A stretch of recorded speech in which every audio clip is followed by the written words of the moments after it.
واعتصموا بحبل الله جميعا ولا تفرقوا. المفسر الإمام ابن كثير رحمه الله فكانت بنو إسرائيل تعامل الأنبياء عليهم السلام أسوأ المعاملة. Dahulu, ya, kata Imam Ibnu Katsir berkata, dahulu Bani Israel, orang-orang suku Bani Israel berinteraksi dengan para nabi mereka, yang semoga Allah curahkan keselamatan atas mereka para nabi tersebut, aswa'al mu'amalah, dengan interaksi yang paling buruk.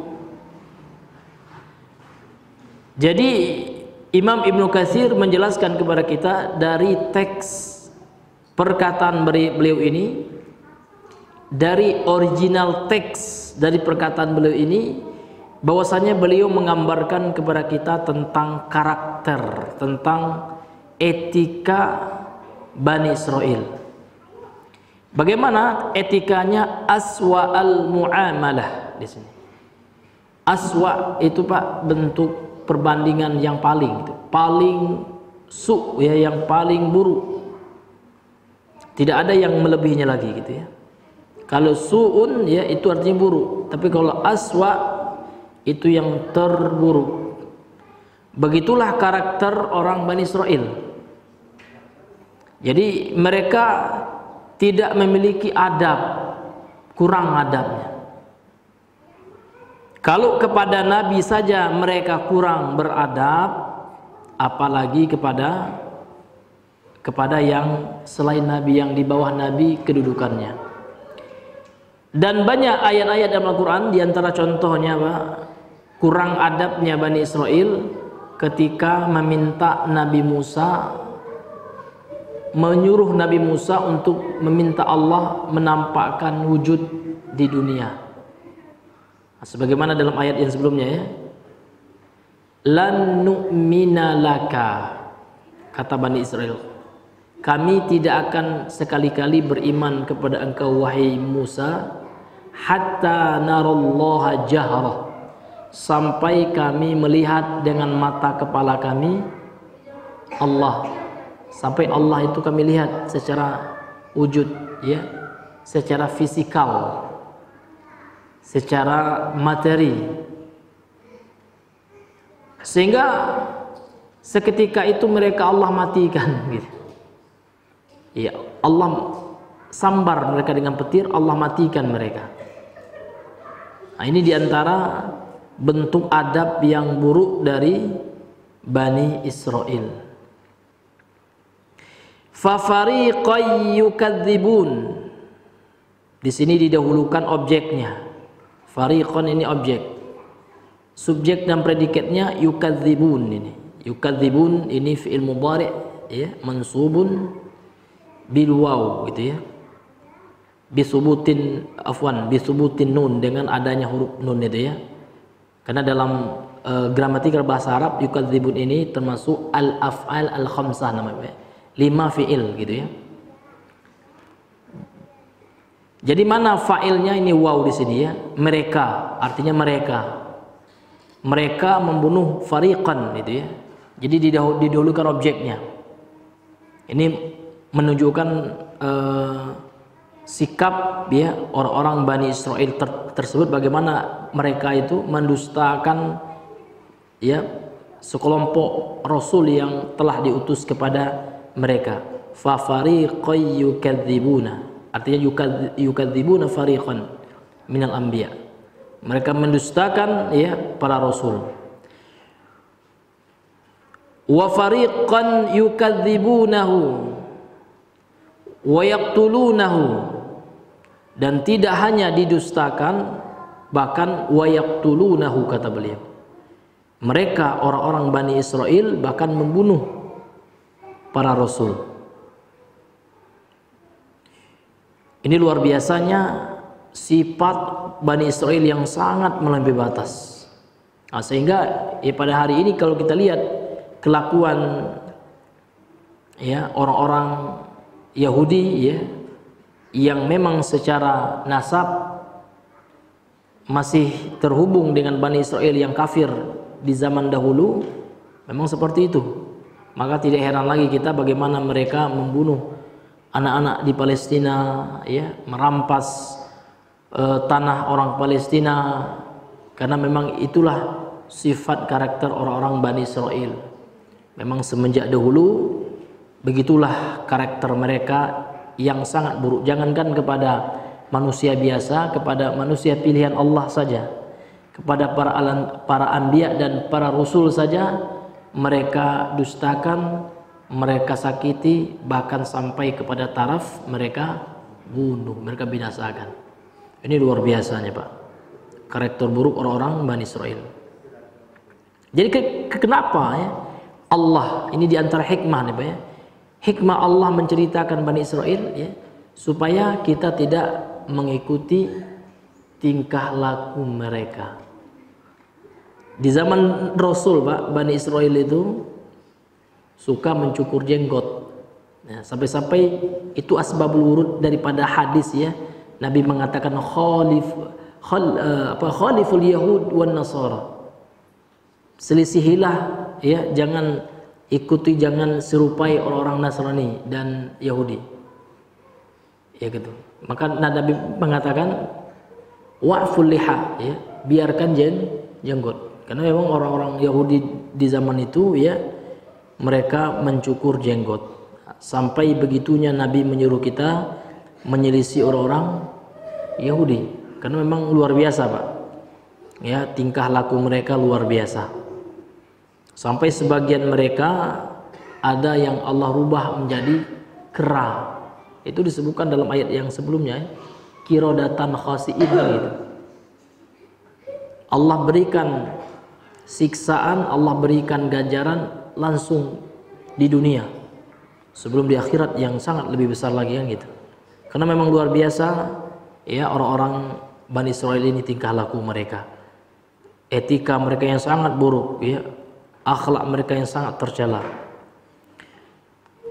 Kemudian hadirin yang dimuliakan oleh Allah, beliau melanjutkan di antara sebab, apa sebabnya kira-kira kok mereka itu berinteraksi dengan Nabi dengan akhlak yang luar biasa, dengan muamalah yang buruk gitu ya, sampai mereka mendustakan bahkan membunuh para nabi. Alasannya adalah diantaranya disebutkan oleh Imam Ibnu Katsir di sini, wa ma dzalika illa li'annahum kanu ya'tunahum bil umuril mukhalafati li ahwaihim wa araihim. Hal itu mereka lakukan, mereka bermuamalah, berinteraksi dengan interaksi yang buruk dengan para nabi, bahkan membunuh nabi. Kata Imam Ibnu Katsir, penyebabnya adalah li'annahum, karena mereka para nabi itu kanu ya'tunahum, dahulu mereka mendatangkan kepada Bani Israel itu perkara-perkara yang tidak sesuai atau yang menyelisihi hawa nafsu dan pendapat-pendapat mereka. Jadi ketika Nabi tidak sependapat dengan mereka, mereka tolak, mereka dustakan. Ketika wahyu yang disampaikan oleh para nabi dan rasul yang datang kepada mereka tidak sesuai dengan hawa nafsu mereka, mereka tolak. Karena mereka itu beragama hanya kalau cocok dengan hawa nafsu mereka. Makanya dalam ayat yang sebelumnya Allah sebutkan karakter mereka. Kata Allah Subhanahu wa taala dalam surah Al-Baqarah ayat yang sebelumnya, afatu'minuna bi ba'dil kitabi wa takfuruna bi ba'd. Apakah kalian beriman dengan sebagian isi kitab Taurat dan kalian kufur kepada yang lainnya, kan gitu. Bahkan mereka sudah tahu, orang Bani Israel, orang Yahudi itu sudah tahu kebenaran, akan tetapi mereka apa? Menyembunyikan kebenaran. Sehingga dalam ayat yang sebelumnya Allah banyak menyinggung karakter dan sifat mereka, yang mana mereka suka menyembunyikan al-haq, kebenaran. Ini karakternya orang Yahudi. Bahkan ahlul kitabnya mereka mengganti ya, digantinya ayat-ayat Allah tersebut, dirubah-rubahnya ya, mereka rubah sesuai dengan kepentingan mereka. sebagaimana Paulus ya dalam agama kekristenan ya, merubah-rubah perjanjian lama ya digantinya. Contoh ayat dalam kitab Imamat ya, kalau nggak salah ayat yang ke-9 yang menerangkan Nabi Isa mengatakan babi itu haram. Tiba-tiba di perjanjian baru surat dari Paulus ya dirubah, Pak. Tidak lagi itu dulu katanya, di perjanjian baru enggak, babi halal boleh saja. Itu jadi banyak sekali, bahkan ahli kristologi dunia Syekh Ahmad Dedat, gurunya Dr. Zakir Naik menantang. Bahkan Dr. Zakir Naik juga mengulang-ulang ya, mengajak semua pendeta yang ada hari ini hidup, coba datangkan satu kalimat saja, bukan persaksian Yohanes, bukan persaksian orang yang tidak ada sanadnya ya, dan tidak bisa dikaji secara ilmiah apakah benar ya, hanya ngaku-ngaku saja. Adakah Yesus mengatakan dia Tuhan? Tidak pernah, Pak, sampai hari ini tidak bisa didatangkan oleh para pendeta itu. Yang mengatakan kan cuma Yohanes ya, anak ya kan, Yesus itu anak tunggalnya Allah katanya itu. Nauzubillahi min dzalik. Dan Yohanes ini siapa? Tidak bisa dicari biografinya, tuh nggak ada datanya yang menjelaskan dia itu adalah muridnya Nabi Isa. Yang benar adalah ya, Nabi Isa mengatakan bahwasanya ya, jangan engkau katakan aku ini Tuhan. Tuhan itu adalah Bapa di sorga gitu ya. Artinya apa? Tuhan itu Allah gitu. Bukan siapa? Bukan Nabi Isa. Ini hadirin yang dimuliakan oleh Allah. Maka nggak sama, Pak. Ya. Ayat-ayat Yohanes itu tidak sama dengan surah Maryam, nggak mirip juga, ya jauh. Ini hadirin yang dimuliakan oleh Allah Subhanahu wa taala. Karena substansinya berbeda. Ya, substansinya berbeda. Karena kalau dalam surah Maryam ayat 31, Pak ya, itu jelas sekali. Nabi Isa mengatakan sebagaimana yang Allah sebutkan, qala inni abdullah. Jelas sekali. Ya, Nabi Isa berkata sesungguhnya aku adalah siapa, Pak? Adalah hamba Allah, bukan waladullah, bukan ibnullah, bukan anak Tuhan. Karena anak Tuhan itu orang yang mengatakannya Allah telah mengecam. Laqad kafara alladzina qalu innallaha salisu salasa. Maka sungguh telah kufur kata Allah, telah menjadi kafir kalau ada orang yang mengatakan Allah itu tiga, artinya Allah itu punya anak kan gitu. Wa qalatin nasara Isa ibnullah. Orang Nasara kata Allah mengatakan Isa itu anak Allah. Maka ini perkataan sedusta-dusta perkataan. Maka enggak boleh kita mendengarkan kemungkaran itu, Pak. Karena kata Rasul ya, apabila kalian mendengar kemungkaran maka tolaklah dengan tangan. Karena itu enggak mampu kita, karena itu otoritas yang memiliki wewenang pemerintah dan sebagainya. Dan kalau seandainya kita enggak mampu dengan tangan, dengan apa? Dengan lisan. Maka kalau ada orang Nasrani, Pak, bilang Nabi Isa itu anak Tuhan, Pak, jangan kita segan. Udahlah, saya segan nanti tersinggung. Ngapain tersinggung, Pak? Karena kalau Nabi mengatakan kalau kalian mendengar kemungkaran, itu mungkar yang paling mungkar itu. Kalau ada orang mengatakan Tuhan Allah punya anak, itu mungkar yang paling mungkar. Maka Nabi mengatakan kalau mendengar kemungkaran itu ya, maka cegah dengan tangan. Mungkin kita nggak mampu, itu tugas polisi, tugas pemerintah. Kalau nggak mampu maka diluruskan dengan lisan. Bukan dibilang mirip ya gitu. Namun diluruskan, maaf ya, menurut kalian, setidaknya Pak dengan bahasa halus kan bisa. Menurut kalian Isa itu adalah anak Tuhan, tapi itu batil ya. Menurut kami, menurut Al-Quran kami, Isa itu adalah hamba Allah dan Nabi Allah. Bukan tidak diluruskan. Nah, ini hadirin yang dimuliakan Allah, dalam rangka toleransi itu salah, Pak. Karena kalau toleransi yang benar itu, Pak, kita tetap menjelaskan kebenaran yang ada pada kita. Ini hadirin yang dimuliakan oleh Allah Subhanahu wa ta'ala. Karena ini menyangkut hal yang sangat berkaitan dengan akidah. Ini akidah betul Pak ya, dasar dalam agama tentang keesaan Allah. Artinya jangan kita seganlah dengan orang Nasrani, kan dia sekolah di kampus kita ya. Kalau mereka sekolah di kampus kita bukan berarti kita harus membenarkan dan tidak meluruskan ya kitab sucinya gitu. Seperti itu. Harus kita luruskan tentu dengan cara yang baik tanpa ada makian ya, cacian, dengan cara yang baik. Ini hadirin yang dimuliakan Allah. Tidak kita diamkan saja kan gitu. Kalau kita diamkan saja seolah dia merasa dia benar, Pak. Inilah ya beberapa hari ini yang banyak diperbincangkan. Masyarul muslimin yang dirahmati oleh Allah Subhanahu wa taala. Kemudian yang membuat Bani Israel itu ya berakhlak buruk kepada para rasul itu ya, karena para rasul itu membawakan ayat-ayat yang tidak sesuai dengan hawa nafsu dan pemikiran mereka. Kemudian wa bi ilzamihim bi ahkami Taurah, karena para rasul itu mengharuskan mereka berhukum dengan hukum Taurat. Seperti ya umat Islam sekarang menyuruh orang-orang berhukum dengan syariat Allah. Kita kan mengajak orang ke jalan Allah. Maksud mengajak orang ke jalan Allah tentu kita mengajak orang untuk mengamalkan syariat Allah. Karena kita orang Islam ya. Maka kalau kita ngaku Islam tentu kita wajib mengesahkan Allah, mentauhidkan Allah. Mentauhidkan Allah itu syariat Islam, hukum Allah. Kita mengajak orang untuk menjalankan rukun Islam, salat, kemudian puasa, zakat, menunaikan haji kan gitu. Dan kita mengajak orang untuk mengimani rukun iman kan gitu.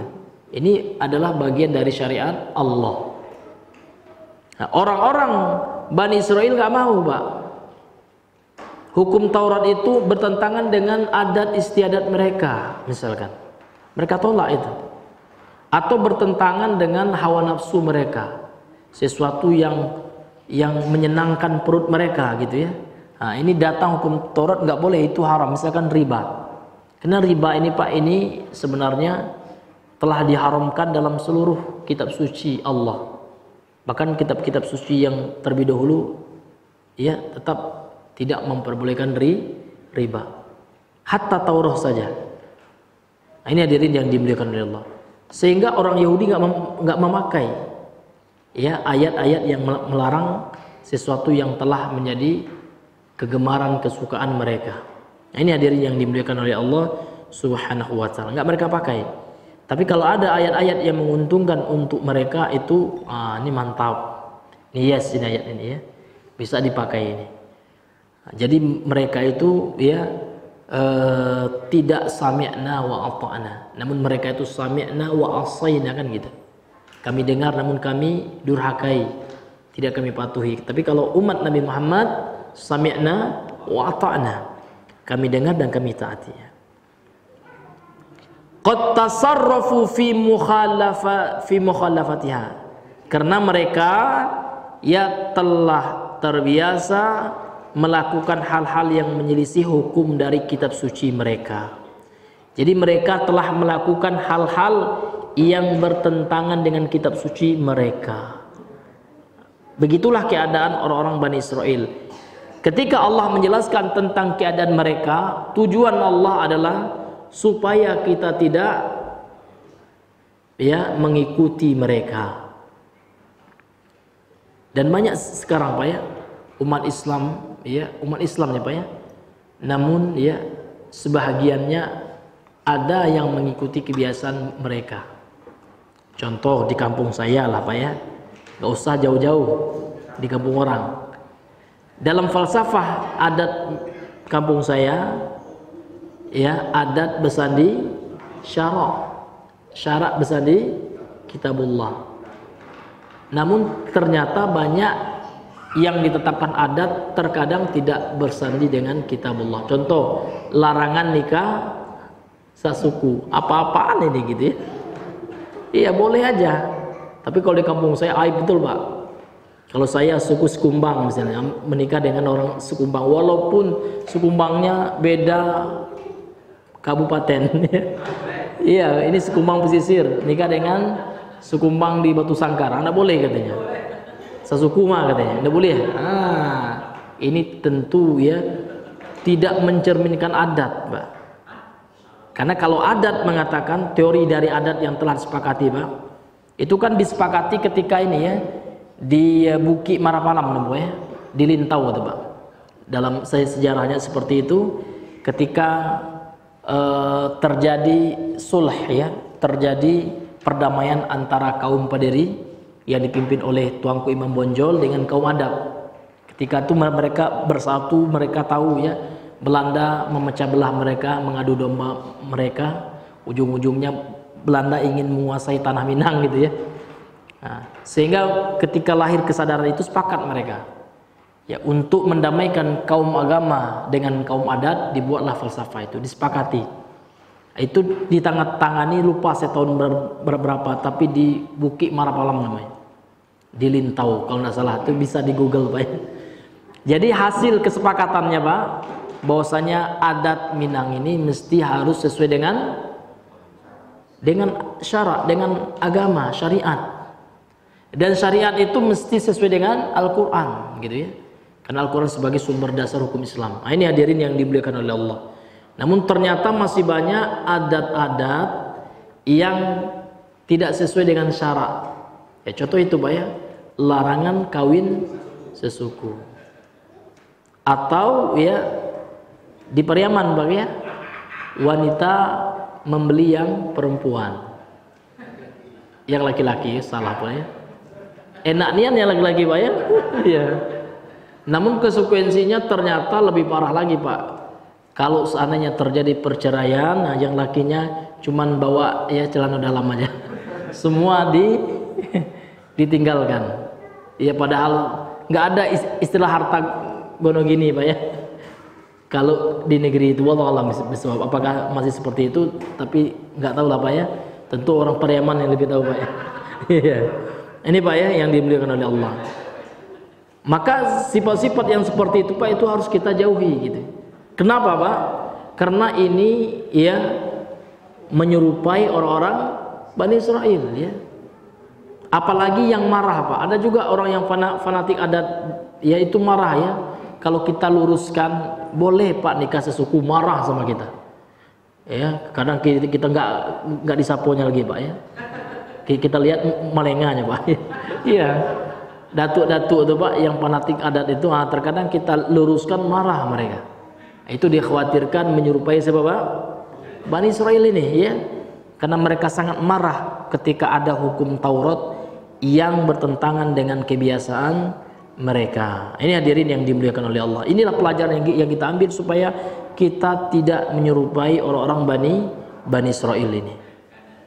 Kemudian kata beliau, kata Imam Ibnu Katsir melanjutkan, Bapak yang dimuliakan oleh Allah Subhanahu wa taala, "Falihadza kana yashukku 'adzalika 'alaihim." Oleh sebab itu berat atas mereka ya. Hukum Taurat tersebut berat ya, karena bertentangan dengan kebiasaan mereka. Karena bertentangan dengan ya hawa nafsu mereka, dengan pendapat-pendapat mereka.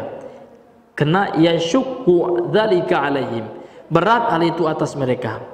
Fayukadzibuhum, lantas kemudian mereka mendustakan para rasul ya, yang membawakan hukum Taurat tersebut, mereka dustakan.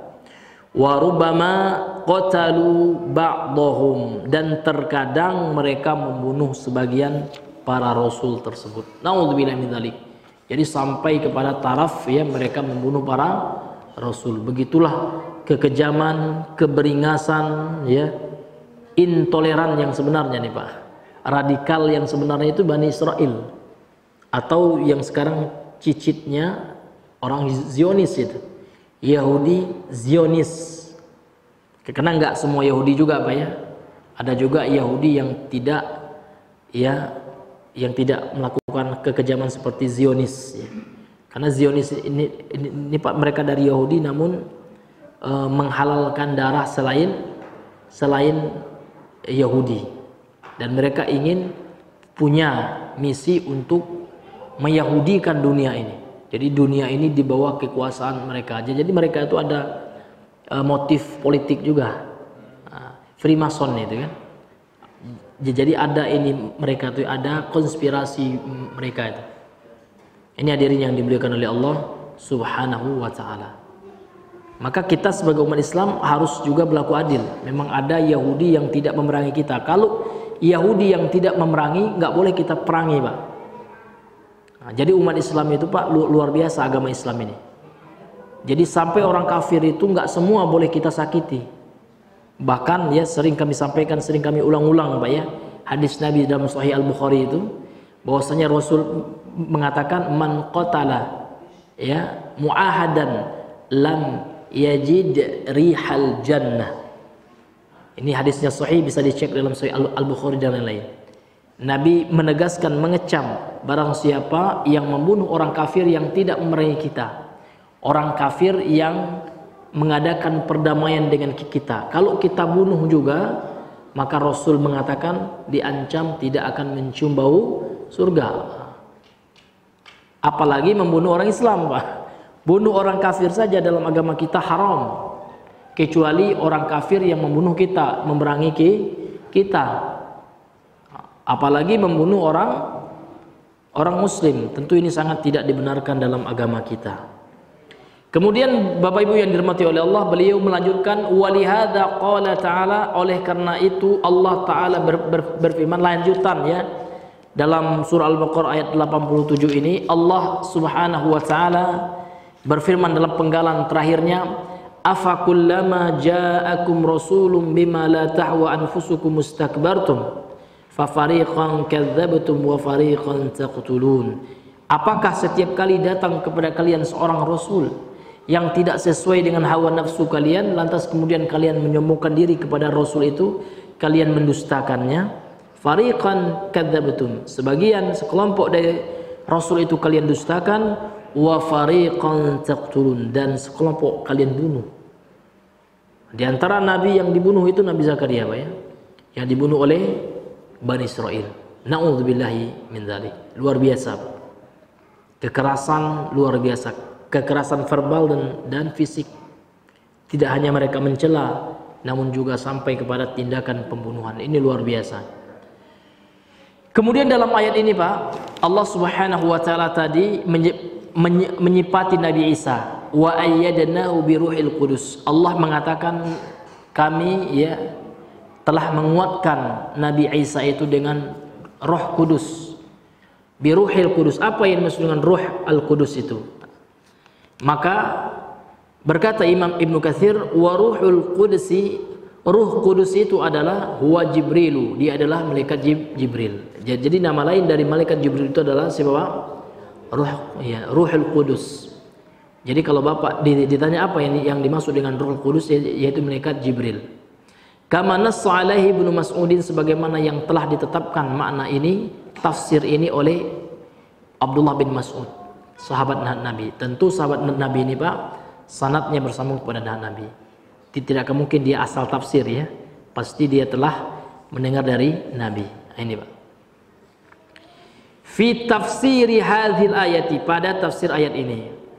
Wa taba'ahu, dan mengikutinya ala dzalika, atas tafsir itu, Ibnu Abbasin wa ghairuhu, Ibnu Abbas dan yang selainnya. Jadi ini juga tafsir yang diikuti oleh Abdullah bin Abbas, yang dikenal dengan sebutan Ibnu Abbas, sepupunya Nabi, anak pamannya Abbas, dan beliau ulamanya sahabat, terutama mufassirus sahabah, ahli tafsir dari kalangan sahabat. Maka kalau kita baca buku-buku tafsir ulama klasik ya, atau tafsir dalam metode bil ma'sur namanya. Jadi metode tafsir yang sesuai dengan ahlu sunnah wal jamaah itu, Pak, itu adalah tafsir bil ma'sur. Bil ma'sur itu, Pak, dengan athar artinya. Mentafsirkan Al-Quran dengan Al-Quran sendiri, karena Al-Quran itu satu sama lain saling mentafsirkan. Kemudian mentafsirkan Al-Quran dengan hadis, dengan sunnah. Kemudian setelah itu mentafsirkan Al-Quran dengan tafsirnya para sahabat. Nah, kemudian setelah itu baru mentafsirkan Al-Quran dengan pendekatan makna bahasa, secara bahasa. Karena Al-Quran ini kan Allah turunkan dalam bahasa apa, Pak? Bahasa Arab. Tentu ahli tafsir itu adalah orang yang menguasai bahasa, pakar bahasa. Ini hadirin yang dimuliakan oleh Allah Subhanahu wa taala. Maka ada juga tafsir yang dikecam oleh Nabi, yaitu tafsir dengan tidak memperdulikan tafsir bil ma'sur, yaitu mentafsirkan Al-Quran dengan ra'i, ya dengan pendapat pribadi, tanpa menilik gitu ya, tanpa meninjau kepada pendapat ulama tafsir yang langsung belajar dengan Nabi. Maka secara logika aja Pak ya, ya tentu kita bisa menilai. Tentu yang paling faham terhadap ayat itu orang yang langsung belajar dengan Nabi. Contoh sekarang logikanya Pak ya. Ya. Ada seseorang menyampaikan berita, informasinya itu dari Bang Rizal, ya. Dan Bang Rizal ini punya teman, Bang Anjar, ya. Diketahui Bang Rizal ini dekat dengan Bang Anjar, ya, dan menyampaikan informasi langsung kepada Bang Anjar. Sementara saya mengaku-ngaku ya bahwa saya enggak ya, saya lebih paham daripada Bang Anjar. Sementara saya belum kenal dengan Bang Rizal. Itu contoh. Tentu ya informasi yang disampaikan Bang Anjar ini lebih kuat. Ya Bang ya. Kenapa? Karena sanadnya dekat. Nah, karena beliau teman langsung dari Bang Rizal. Mendengar langsung info ini dari Bang Rizal. Sementara saya ya mengklaim ya saya lebih tahu tentang Bang Rizal. Padahal saya belum ketemu dengan Bang Rizal. Begitulah orang sekarang yang mentafsirkan, yang ingin mengatakan saya lebih hebat daripada Ibnu Abbas katanya. Nah, padahal dia hidup sekarang, ya, nggak ketemu dengan Nabi. Sementara Ibnu Abbas ketemu dengan Nabi. Sementara Ibnu Mas'ud sahabat Nabi ketemu dengan Nabi. Dia mengklaim lebih hebat daripada sahabat. Tentu kita bilang bohong gitu ya, hoax itu ya. Tentulah Ibnu Abbas lebih tahu tentang Nabi. Kenapa? Karena Ibnu Abbas itu hidup sezaman dengan Nabi, itu Pak. Jadi kalau kita ingin tafsir yang selamat, tentu tafsirnya para sahabat. Itulah tafsir bil ma'sur. Di antara contohnya tafsir Ibnu Katsir ini. Maka kalau Bapak baca tafsir Ibnu Katsir ini Pak, dari pertama sampai akhir itu selalu beliau nukilkan perkataan Ibnu Abbas, Ibnu Mas'ud, ya kan? Ad-Dhahhak, tafsir para ulama salaf itu.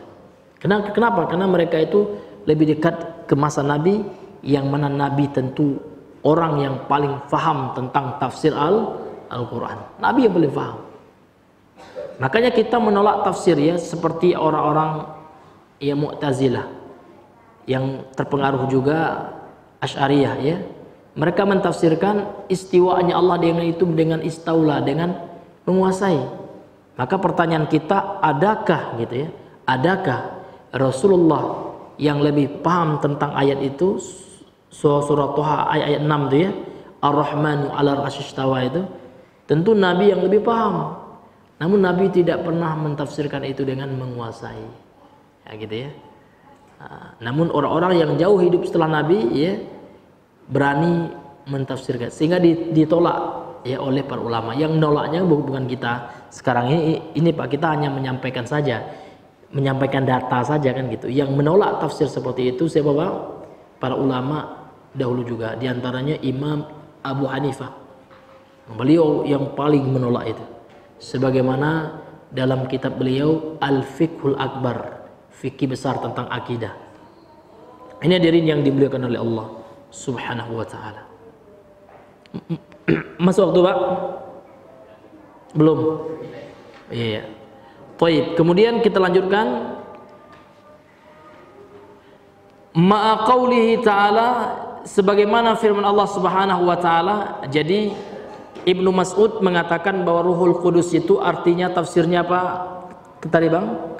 Jibril. Nah, beliau bawakan ayat lain yang semakna, yang senada, yaitu firman Allah. Allah berfirman, nazala bihir ruhul amin, turun dengannya, yakni dengan membawa Al-Quran itu kepada Nabi Muhammad, ar-ruhul amin, roh yang terpercaya, yaitu siapa? Jibril. Karena nama lain Jibril itu selain Ruhul Kudus juga ar-ruhul amin, ruh yang terpercaya, yang amanah. Ala qalbika, Allah turunkan atas hatimu wahai Muhammad, litakuna minal munzirin, supaya engkau menjadi orang-orang yang memberikan peringatan. Jadi Nabi itu Pak, sang pemberi peringatan. Peringatan itu maksudnya apa Pak? Memperingatkan dari kesalahan. Salah orang kafir Quraisy, ya umat beliau kasih peringatan, itu salah. Jangan sembah berhala, itu salah gitu. Maka sebenarnya Pak, orang yang memberikan peringatan itu jangan kita anggap negatif sebenarnya. Kalau benar gitu Pak ya. Nah, di antara sifat legowo, sifat insaf, lapang dada adalah menerima kritikan. Ketika ada yang mengkritik, kita minta maaf. Itulah Pak ya, ulama yang lurus itu. Dia tidak tidak gengsi untuk minta maaf. Kita ambil contoh, Pak, ini contoh aja. Ya, Ustaz Khalid dulu pernah salah mengatakan tulang itu haram hukumnya, karena beliau berdalilkan dengan hadis ya, bahwasanya tulang itu adalah makanan apa Pak?